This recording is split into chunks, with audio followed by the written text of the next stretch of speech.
O kızın el alemin evinde ne işi var? Reyhan üzülmesin diye. Para aldın değil mi Aspa?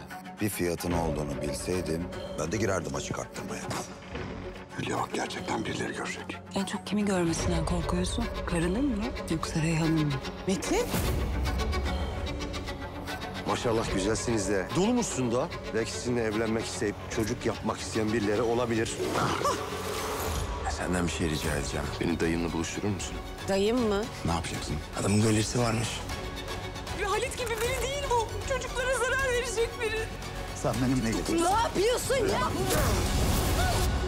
Aslı'ya değer verdiğini biliyorum. Ama onun yüzünden o adamlara bulaşma oğlum. Serkan, boş yere kan dökülmesin.